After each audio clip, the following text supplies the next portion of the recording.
Welcome, everyone. Let's bring our one hand, doesn't matter which hand, over your heart. So over your heart space, and then the next hand right on top.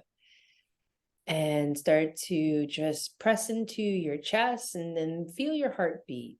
And just close your eyes and let the subtle awareness of your heartbeat. Just notice the rhythm of the beating of your heart. And then on your next inhale, breathe into your palms. So lift up your chest, expand your belly and lift up your chest. And breathe out. And again, breathe in. And breathe out. Let's do that one more time. Full inhalation. And a full exhale. Release your hands down and open up your eyes. And welcome to our Astro Yoga chat. I'm Kate. And I'm Natalie. Hi. Well, good to be back. Yes, and we're gonna continue with our series of the astrological houses. And last week we skipped house number 5, but today we're gonna do house number 5. And it is interesting house. It has to do actually with Leo, and it is about children, creativity, love, romance, sports, entertainment, generosity. As it has to do with Leo, it also has to do with kings and the heart. So it's a big variety of things, but when you really connect it back to the heart, like creativity or the love for the children or the love for a partner or dating or something like this, I think it makes sense. So how are we gonna tie this into yoga? That's why when we started, we put our hands right over our hearts. And for to tie this in, one of the biggest blessings that we have in this life is to listen to our heart and listen to our soul. And I call it a blessing because sometimes it's hard to listen. It's not so clear, or we're not aware that we have this like superpower within us in a sense. And the yoga practice is a beautiful, this is a journey, an inward journey. So the more that you practice yoga and you practice the different limbs and you practice the energy really of yoga, you're going inward, inward, inward. And now you're listening to your heart. And you're not only listening to your mind or your senses, you're now connecting to your heart space. So we Yes, thought that we could talk about that, right? yes, and you're actually learning through yoga to listen to everything, right? You listen to your body's needs. I was just taking your class, and I was listening today to my body. Actually, I wanted to go to the gym, and I felt like so achy, my body, my joints. I was like, what do I really need? I was like, I need yoga now, right? So, but you also in yoga, you listen to your mind, what's going on without really identifying right away. You just listen to it, right? And often, I meet people in life and they don't really know what they want. And that always has been something that was very clear. So when I want to do something or I need something in my life, I also always know what it is. And I think that's due to being able to listen to your heart. That is really a very important thing that we learn through yoga. Yeah. And I think that when people are disconnected from their heart, from understanding that they have like all of us, we're all such individual lights in this world. And when you talk about yoga and you talk about like your journey, like almost in the sense of like I'm going to use the word mission, even though that sounds very like serious, but like your path that you are here to, in a sense, create and fulfill. The only way you're ever going to know that is if you can listen to your heart, listen to your soul, listen to your guidance. Because if the fifth house has to do with children, right? Some people are like, they know from when they were children, I need to have a child. This is my path. I know it. I want this. This is what I want. And then you have the opposite side of the spectrum where people are like, I'm not sure if I want to have a kid. Or you have somebody who says, I definitely don't. And if we were going to just follow what society expects from us, or what our parents have done, or what our friends are doing, if we follow what everyone else is doing, we're doing this huge disservice for our own path and our own journey, because you got to listen within. If you're going to make a right or a left, that inner compass is inside. And I think with all of these areas of the fifth house and probably all of the areas of life, but when you go for dating and romance and love, so the fifth house is all about this, right? The seventh house, later on we're going to talk about this, is actual the relationship or a marriage. But when you're in the state of like dating and romance and you just want to meet a potential partner, don't you also want to have like a list, at least in your mind, of things that you need? Like, what does my heart need in a partner? Because if you just go out there and meet people, well, he's good looking, he's nice, he's not so nice, whatever, I mean, you somehow have to connect to your heart, like, what is speaking to me as attractive, or how do I want a relationship to be? Like, am I very clingy? Do I need somebody's around all the time? Or do I want to lead my own life and just meet occasionally? I mean, you always have to know. And as you said, with children too, and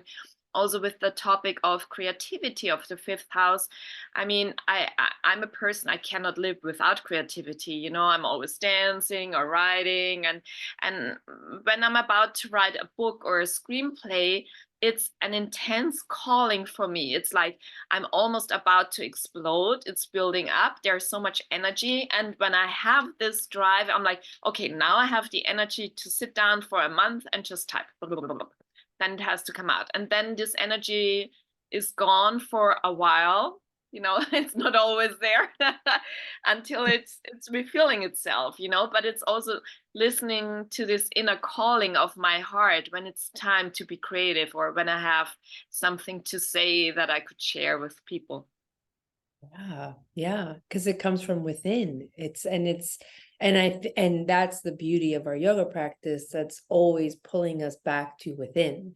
It's taking everything that's happening out here, like everything that the senses are being drawn to, and then it's like it changes the direction, and now you're like focusing inside. Like nothing is wrong with the mind at all, like, but the mind is just, it's also to be aware of like what it's doing.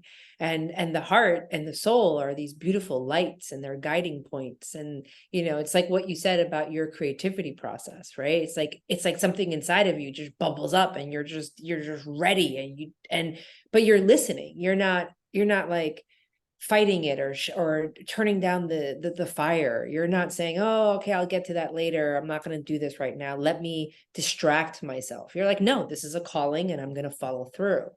Yeah. And I think that that's something that's a beautiful part about like your yoga practices, is following through, listening to the energy from within, and then having the courage and the bravery to walk your own path. Right. And you also need to have the ability to discern, like, what is my mind and what is my heart. So sometimes when I meditate, I really have this energy feeling of like, first of all, I'm here, I'm repeating the mantra, and all of a sudden it goes, and the entire energy sinks into my heart, and then this stops. So there's definitely for me a big difference in feeling this still going on to where this is. So that's a big difference. And also in the sutras, in the yoga sutras, it actually says, like, for different meditation practices, you can meditate on the heart of a great person, like, for instance, maybe Jesus or something like that. So just like visualizing and feeling that heart of an amazing person, isn't that also a beautiful picture? Such a beautiful picture. There's a lot of light in somebody their heart is so big, and that they've been following their heart. There's so much light, and And it's wisdom. yeah, and it's like that frequency of being able to be in that frequency where, when you're hanging out in some lower frequencies or whatever, it's dark. It's like, well, which way do I go? What's happening? What's going on? And Yeah, that's It's beautiful. also maybe making it easier to separate, like, where's my ego calling me, like certain needs and wants like Mm. calling me, or my heart, where they sometimes say your soul is sitting just a few inches behind your heart, you know. So actually your heart is like a symbol for your soul, almost like your soul is living in the area of your heart. So what does the soul want, right? I mean, soul and steady, you know, like the soul is just such a big word and theme also for your teaching. Yeah, yeah, huge. I mean, this is the whole way that I teach is to guide people not back to their souls, but to just to guide people to their souls, not back, because they're there, but it's just this my thing is to be the reminder to go, let's go past mind, let's go past ego, let's go past senses for a moment, and let's go to some place much more. The frequency is it's your guiding light, you know. It's hard because my soul's journey is it's unique, so I might have to take certain risks or certain stuff that people don't understand, or people are saying, well, don't you want this life because it'll be so much easier, or it's like, yeah, that would be great, but that's not my fulfilling. That's not going to fulfill me. That's not And going, yeah. yes, and that's probably what makes a lot of people unhappy, is when they follow like certain paths, or where society is calling them, or you have to have a relationship or whatever, you know, and when your soul is calling for something else. Also, as for love and romance and you know, dating, I think a lot of people, the older they become, like, you know, in our 40s, there's a lot of people saying, you know, I'm staying in this relationship because I don't want to go out and date anymore and meet new people. I'm too old for this. But is Mhm. your soul really happy in something that is not the right thing for you? Right. Right. Can your soul, I mean, because at some point, like at some point now you're just fighting with your truth, right? So like whether it's just a nagging sound in the back of your head, whether it's you just know I'm not in the right place. And then so you're like you're in battle with your own you're in battle with your own journey, with your own self. And maybe that's why, I mean, I'm going to say something that's probably, but maybe that's why a lot of people, drink so much, or they like eat so much, or they just like, it's a way to like pacify, and to Or just, silence the heart, right? Like the heart wants something, but you're not willing to do the changes or take the steps. So you have to numb it down and silence it, you know. yeah, yeah. So That's, maybe some homework, Kate, right? Like, mhm. I listen like to your it. heart. Like, at this point in your life, like, what is your biggest heart's calling? Like, not what does your ego want, or certain like physical needs, or like, you know, monetary needs, but really, what is the biggest desire that your heart has at this point in your life? Wow, that's beautiful. Yeah, that's a good homework. I'll include that in the chat section of the video so people can see that. Yeah. Well, let's let's close this up with a small meditation to get us in that frame to think about what is it that the heart, what is it like, what is your heart calling for? What is that biggest desire that your heart wants right now in your life, right now? So okay, so let's close our eyes and bring one hand over the heart again, and then the other hand on top, and feel your heart beat. Feel the energy around this beautiful center here, Anahat chakra, feeling the energy of life and vitality and love. And as you take a deep breath in, listen to the sound of your heart. And you might hear the beating of your heart. You might hear and feel a certain energy the heart has. And as you contemplate on the question, what is it right now? What is my biggest heart's desire? Talk to your heart. Ask your heart. What is it that it truly needs and wants right now?